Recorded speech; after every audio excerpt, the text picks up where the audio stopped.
예수님은 갈릴리 해변을 지나가시는 중이셨습니다. 그리고 그곳에서 그물로 고기를 잡던 어부인 시몬과 안드레 형제를 만나셨습니다. 예수님은 그들에게 나를 따라오라, 내가 너희를 사람을 낚는 어부가 되게 하리라 말씀하십니다. 조금 더 가시다가 이번에는 야고보와 요한을 만났습니다. 이들은 대를 이은 어부입니다. 아버지와 함께 고기를 잡고 있었는데 예수님은 그들도 똑같이 부르셨습니다. 오늘 이 부르심은 그 어부들의 삶을 바꾸어 놓았습니다. 그래서 주님의 부르심은 축복이고 기회인 것입니다. 성경은 그와 같이 하나님은 우리를 부르고 계시다고 말씀을 합니다. 이사야서 43장 1절과 2절은 주님이 우리를 부르시는 것에 대해 이렇게 기록을 합니다. 야곱아, 너를 창조하신 여호와께서 지금 말씀하시니라. 이스라엘아, 너를 지으신 이가 말씀하시니라. 너는 두려워하지 말라. 내가 너를 구속하였고 내가 너를 지명하여 불렀나니 너는 내 것이라. 야곱과 이스라엘은 히브리 백성들을 지칭하는 말입니다. 그런데 성경은 우리가 새로운 하나님의 백성 새 이스라엘이라고 말씀을 해주십니다. 그러므로 이 말씀은 과거의 히브리 민족에게 주시는 말씀이 아니라 주님을 믿고 따르는 주님의 자녀된 우리들을 향한 말씀이기도 한 것입니다. 그런데 주님은 우리를 지명하여 불러내셨다라고 얘기를 합니다. 그 다음 구절 2절은 이렇게 부름받은 사람들에게 허락되는 하나님이 주시는 은총이 어떤 것인지를 보여주는데 이렇게 기록합니다. 내가 물 가운데로 지날 때에 내가 너와 함께 할 것이라. 강을 건널 때에 물이 너를 침몰치 못할 것이며 내가 불 가운데 지날 때에 타지도 아니할 것이요 불꽃이 너를 사르지도 못하리라. 베드로전서 2장 9절은 이렇게 말씀을 합니다. 너희는 택하신 족속이요 왕같은 제사장들이요 거룩한 나라요 그의 소유된 백성이니 이는 너희를 어두운 데서 불러내어 하나님의 기이한 빛에 들어가게 하신 그분의 아름다운 덕을 선포하게 하려 하심이라. 하나님은 우리를 부르고 계십니다. 지금 예수님은 어부였던 이 네 사람을 부르십니다. 그 부르심 앞에서 우리도 그 어부들처럼 새로워지기 원한다면 우리도 두 가지의 모습으로 주님의 부름에 응답할 수 있어야 하는 것입니다. 자, 18절 우리 찾아서 다 같이 한 목소리로 읽겠습니다. 시작. 곧 그물을 버려두고 따르니라. 네, 이 한 구절에 그 대답이 들어 있습니다. 곧 그물을 버려두고 따르니라. 그들은 주님이 부르실 때에 곧 주님을 따랐다 이렇게 성경이 기록을 합니다.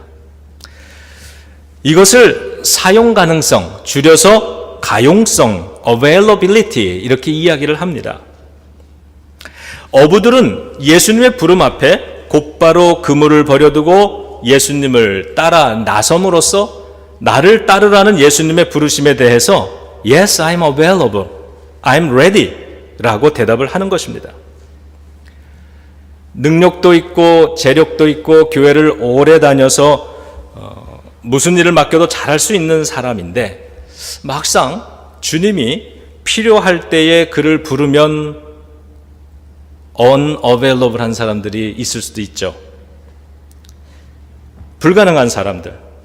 이것을 마태복음 22장에서 예수님은 이렇게 표현을 했습니다. 왕이 혼인잔치를 벌리고 이제 시간이 되어서 초청을 받았던 사람들을 불렀는데 그 사람들이 한결같이 다 거절을 했다는 겁니다.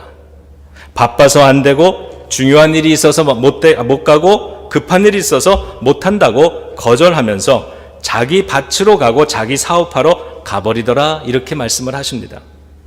누가복음 14장에서도 같은 이야기를 좀 더 구체적으로 표현하는데 초청을 받은 사람들이 나는 소도 사야 하고요 논밭에 나가 봐야 되고 장가 가야 해서 참석을 못합니다 이렇게 대답을 합니다. 그랬더니 초청을 했던 이 왕이 화가 나서 이 초청했던 것을 다 캔슬해 버렸다라고 하는 이야기입니다. 그와 반대로요, 능력이나 재력이나 혹은 교회 생활이나 이런 것들이 조금 부족한데 그러한 사람이지만 주님이 필요하실 땐 언제나 제가 괜찮습니다. 제가 할 수 있습니다. 제가 지금 달려가겠습니다. 이렇게 말하는 사람도 있는 것입니다. available한 거죠. 둘 중에 누가 더 하나님 나라에 유용할까? 그래서 이런 말이 있습니다. 하나님 나라에서는 ability, 능력보다 availability, 유용성, 사용 가능성이 더 크게 쓰임받는다는 말입니다. 이 상담 심리학에서도 이 특별히 연인 관계나 인간 관계를 설명할 때, 상담할 때 이 단어를 씁니다. unavailable 하다는 말을 써요. 얻을 수 없는 친구인데 연인인데 available 하지 않다, 이런 말이에요. 그런 unavailable person의 특징이 두 가지가 있다고 하는데, 첫 번째는 incongruent, 이 불일치라고 하는 겁니다.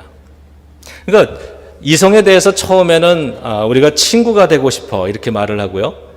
조금 더 진전이 되면 우린 연인이 되고 싶어 이렇게 이야기를 해요. 그리고 나중에는 나는 너에게 더 많은 것을 원한다고 이렇게 말을 합니다. 그런데 그 모든 것을 다 얻고 나면 그냥 단순한 친구의 관계를 유지하고 싶어 한다는 거예요. 이게 불일치라고 하는 겁니다. 따분하고 심심할 때 같이 놀아줄 이성 친구이기를 원하지만 평소에는 정서적, 감정적으로 교감하는 것을 귀찮아하는 그러한 타입의 사람, 이것을 unavailable person이라고 말하는 거예요. 이런 사람들은 자기를 내어주지 않는 겁니다. 이런 사람들과 사귀면 결국엔 상대방이 상처를 받기 때문에 빨리 관계를 정리하려는 거죠. 두 번째는 disconnection, 단절입니다. 애인에게 텍스트를 보냈는데 답장이 안 와요. 답장이 오더라도 아주 시간이 많이 지난 다음에 겨우 한두 장 옵니다. 그래서 그걸 가지고 뭐라 그러면 미안해, 바빴어, 피곤했어, 깜빡했어, 늘 이렇게 이유가 있다는 겁니다. 더군다나 연락관계에서 체크아웃 해버리는 거예요. 그러니까 연락 두절 상태가 돼버리는 겁니다. 왜 그러냐 그러면 미안하다고, 잊어버렸다고, 이런 일이 자꾸 반복해서 발생하는데, 이런 A는 unavailable person이기 때문에 빨리 정리하라는 겁니다. 이러한 사용 불가능한, 나는 항상 이렇게 불가능한, unavailable한 이러한 사람, 이것을 하나님과 나와의 관계에도 적용해서 한번 생각을 해봤습니다. 내가 하나님께 나 자신을 내어드리지 않는, 그러니까 available하지 않는 성도라고 하는 건 어떤 의미일까? 오늘 이 말에 비추어서 보니까, 첫 번째, 하나님이 주시는 축복과 보호는 필요하지만 하나님과의 과도한 정서적, 감정적 교감은 귀찮다는 겁니다. 두 번째로, 하나님과의 관계에서 얻는 위로, 심리적인 평화, 안정감, 은혜, 이런 것들은 좋지만 물질적인 책임이나 정서적인 책임은 지기 싫어하는 것. 세 번째는 연락이 자주 두절되는 그러한 성도의 모습입니다. 바쁘고 피곤하고 다른 중요한 일이 생길 때마다 하나님 앞에서 예배에서 체크아웃 해버리는 겁니다. 하나님과의 관계가 자꾸 소원해지는 거죠. 그러다가 또 필요해지면 다시 관계를 막 맺어나가는 이러한 모습이 unavailable한 사람들의 대표적인 모습이라는 겁니다. 저는 개인적으로 목사가 되는 데 있어서 이 주님의 부르심을 받고 응답하는 데 시간이 굉장히 오래 걸렸습니다. 하나님, 준비가 안 됐습니다. 하나님, 나는 믿음도 부족합니다. 또 하나님, 나는 하기가 싫습니다. 하나님, 너무 두렵습니다. 이런 여러 가지 이유로 해서 시간을 계속 끌었습니다. 고등학교를 졸업할 때가 되면서 대학 입시 원서를 내야 되는데, 입학 원서를 신학교에 내야 되는데 그걸 내지 못하고 망설였습니다. 망설이고 마지막에 원서를 내고 신학교에 들어가서 졸업할 때까지, 4학년이 될 때까지 계속 망설였습니다. 저는 available 하지 못했던 겁니다. 그러다가 하나님이 그 복음서에 나오는 그 왕의 비유처럼, 아유 됐다, 그래 너 그만해, 너 없어도 돼, 너 아니면은 뭐 내가 내 일을 못하겠냐, 이 부르심을 캔슬 이렇게 해버리지 아니하시고 기다려 주시다가 4학년 때 저를 찾아와 주셔서 저로 하여금 결단할 수 있게 해주신 그 은혜가 있었는데 그게 지나고 나서 얼마나 감사했는지 몰라요. 근데 저는 굉장히 늦게 응답을 했습니다. 그리고 나서 저 자신을 나중에 되돌아보면서 생각을 했더니 내가 하나님이라도 나같이 이런 사람에게는 크고 중요한 일을 안 맡길 것 같아요. 뭐 하나 부르는데 이 제자들처럼 어부들처럼 예, 제가 주님이 부르시면 가겠습니다. 이러고서는 딱 반응을 했으면 얼마나 믿음직해요. 얼마나 충성스러워요. 이런 사람에게는 큰 일도 맡기고 중요한 일도 맡길 수 있지만 저처럼 계속 연기하고 미루고 다음에 할게요. 좀 더 생각할게요. 이런 사람은 좀 믿음직하지 못하거든요. 그러면 하나님이 나를 쓰실 때 좋은 것, 중요한 것, 큰 것 이런 거에다가는 못 쓰실 거라는 생각이 드는 거예요. 그래서 후회가 좀 많이 됐습니다. 이왕 응답할 거 화끈하게 했더라면 좋았을 걸. 후회가 참 많이 됐어요. 그리고 목회를 하면서 세월이 많이 지난 후에 성령님께서 어느 날 나를 쓰시겠다고 부르실 때 그때 저는 그 경험이 있었기 때문에 즉시로 응답을 드렸습니다. 이건 정말 잘한 것 같아요. 예, 제가 하겠습니다. 두렵지만 모르지만 그러나 주님이 부르시니 믿고 그냥 따라가 보겠습니다. 이러면서 주님께 응답을 했는데 옛날엔 내가 못했지만 그걸 교훈 삼아서 오늘 현재 잘한다면 다행이지 않나 이렇게 위로를 또 해보는 겁니다.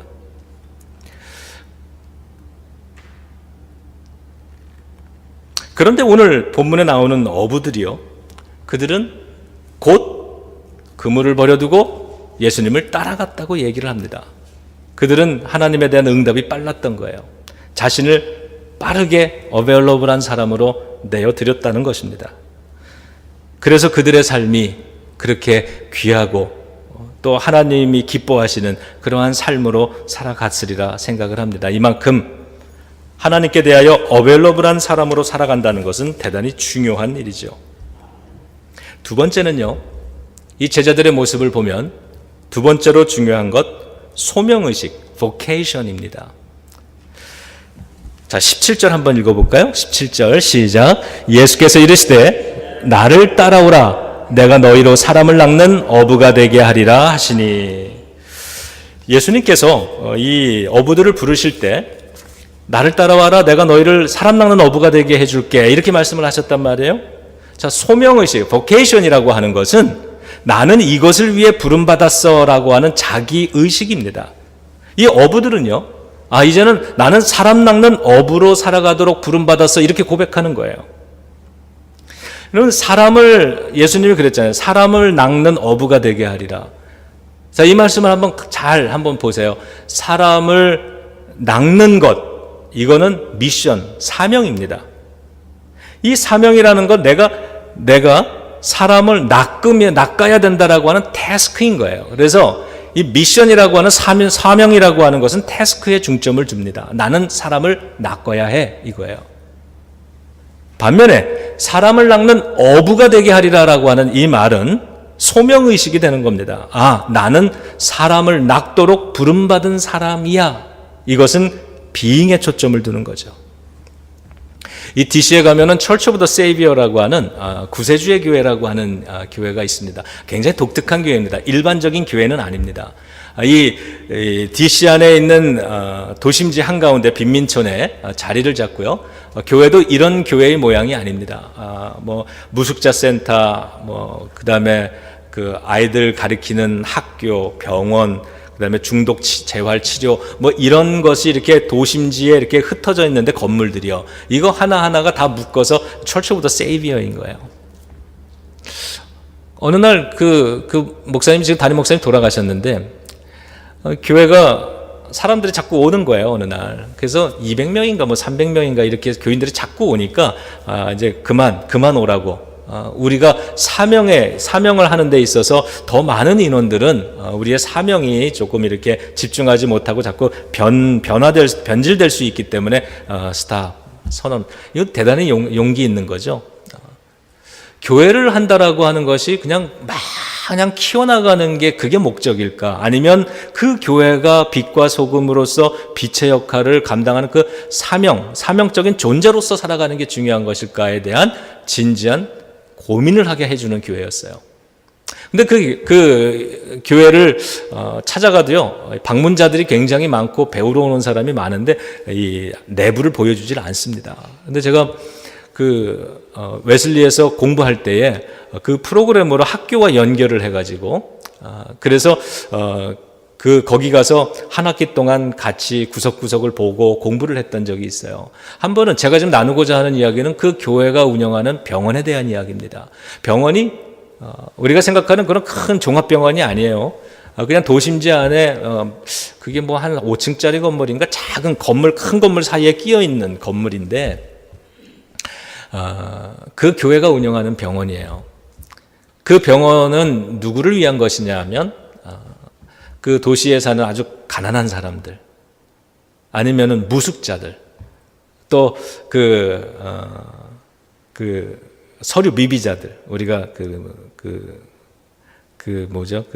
불법 체류자라고 얘기하는 이런 분들이 아파도 돈이 없어서 그리고 신분 때문에 병원을 가지를 못하는데 그러한 사람들을 치료해주는 교회인 거예요.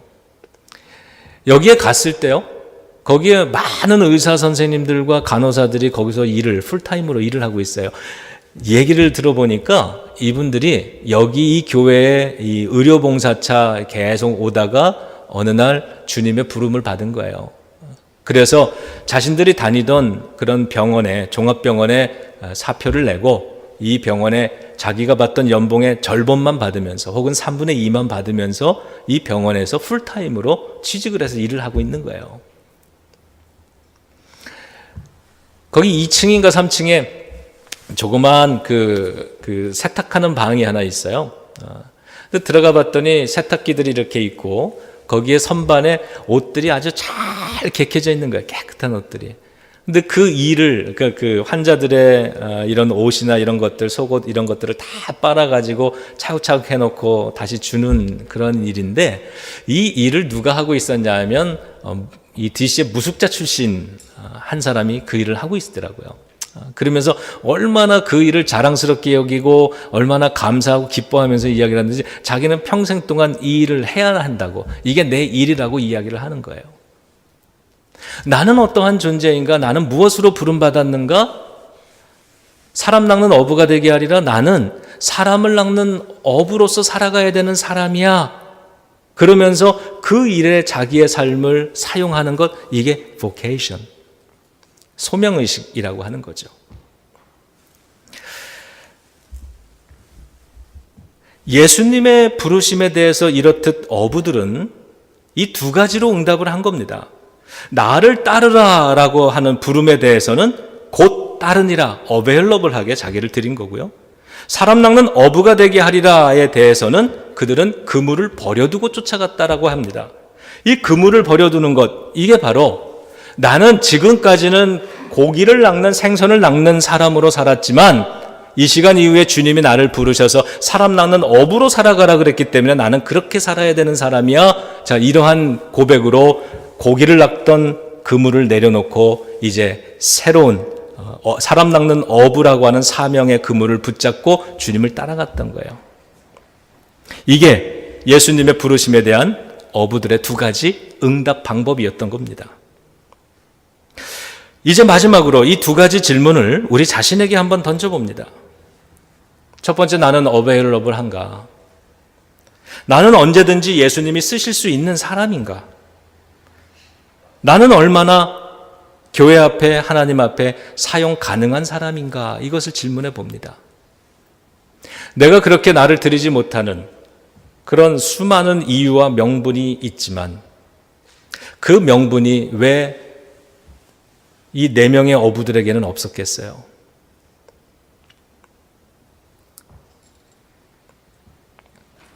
더구나 세베대의 아들인 야고보와 요한, 이 사람들은 아버지를 도와야 되는 입장인데 이 정도면 명분이 되지 않아요?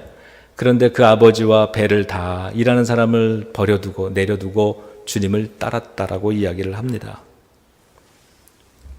나는 어베일러블한가?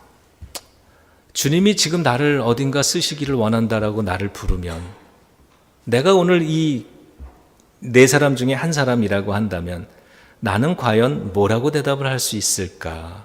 자, 이 질문을 진지하게 한번 던져보는 겁니다. 두 번째는 나는 무엇을 위해서 부름받고 교회 생활을 하고 직장 생활을 하는가의 질문입니다. 내가 오늘도 교회를 다니고 있고요. 또 다음 한 주간 내일부터 또 직장에 나가서 일을 할 텐데 나는 왜 이 일들을 하고 있는가라고 하는 소명의식인 거예요.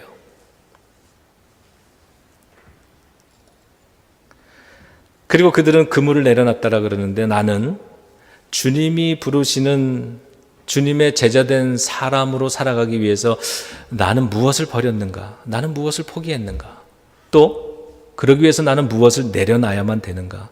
내가 내려놔야 될 그물은 무언가? 이런 질문을 한번 진지하게 던져보는 겁니다. 이 예수님이 지금 갈릴리 지방, 갈릴리 이 호숫가를 가신 건데 이 갈릴리 지방은 이스라엘의 북쪽 지방입니다. 거기에는 가운데 큰 이 호수가 있었기 때문에 당연히 그 호수에서 고기를 잡아 먹고 사는 그게 생계인 어부들이 많이 있었습니다. 물론 어부들이 많은 지역이지만 그 어부라고 하는 직업은 다른 일들, 뭐 다른 전문직이라든가 더 좋은 잡을 구할 수 없는 사람들이, 이게 왜냐하면 되게 힘든 일이기 때문에 그 이 어부의 일을 했다는 거예요. 시몬, 안드레, 야고보와 요한, 이들의 직업도 어부였습니다. 특별히 야고보와 요한 말씀드린 대로 대대로 어부 아닙니까? 가족과 함께 일하는 사람이었습니다. 이 네 사람을 제자로 부른 것은 그들의 직업이 특별해서가 아니라는 이야기입니다. 오히려 평범하고 흔한 직업의 현장, 바쁘게 일하던 생계의 터전에서 예수님의 부름을 받고 있는 겁니다. 우리들이라면 사무실에서 일하다가, 식당에서 일하다가, 세탁소에서 일하다가, 병원에서 일하다가, 학교에서 일하다가, 현장에서 일하다가 예수님의 부름을 받았다라고 하는 겁니다. 그러므로 오늘 우리들의 일터도 주님의 부르심을 들을 수 있는 터전이 돼야 하는 것이고요. 그 자리에서 우리도 이 제자들처럼 예수님께 응답할 수 있는 성도로 살아가야만 하는 것입니다.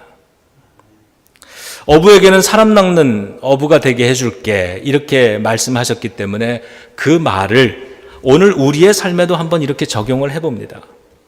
식당에서 일하는 성도는 성경에 예수님은 생명의 빵, 생명의 양식이라고 하셨어. 그래서 나는 이곳에서 사람들에게 하늘의 양식으로도 먹이며 살 거야. 저들에게 내가 예수 믿는 사람인 것을 보여주고 나처럼 하늘의 양식을 먹는 사람들이 얼마나 정서적으로 건강한지, 얼마나 행복해하는지를 보여주면서 이곳에 찾아오는 손님들에게나 이곳에서 함께 일하는 직원들에게 생명의 양식이신 예수님을 소개하면서 살 거야. 나는 오늘 그렇게 부름 받았어. 세탁소에서 일하는 성도라면 주홍같이 붉은 재를 흰 눈처럼 희게 하시는 예수님의 구원을 손님들에게 전해야지. 병원에서 일하는 사람들은 예수님은 병자들을 치료하셨으니 나는 이곳에서 환자와 그 가족들에게 예수님을 증거하면서 살 거야. 건설 현장에서 일하시는 분들은 예수님은 건축자의 버린 돌로서 교회의 모퉁이 또 기초가 되셨으니 나도 이 일을 하는 동안에 교회를 세우고 하나님의 나라를 건설하는데 앞장서리라. 나는 그렇게 부름받은 사람이야. 이러한 소명의식을 가지고 사는 것이 제자라는 뜻입니다. 예수님께 나를 드릴 수 있는 사용 가능성, availability. 또 주님이 나에게 맡겨주시는 그것을 내가 오늘 살아가야 되는 그러한 이유, 나는 그런 사람이라고 그렇게 나의 직업에 대해서, 나의 생활의 삶에 대해서 그렇게 소명을 고백하는 vocation, 소명의식. 오늘 이 두 가지를 통해서 우리는 예수님의 부름에 응답할 수 있는 것입니다. 그리고 이 두 가지를 통해서 예수님을 따라갈 수 있게 되는 것입니다. 예수님을 따라갈 용기가 있는 성도, 그러한 용기가 있는 교회가 되기를 주님의 이름으로 축원합니다.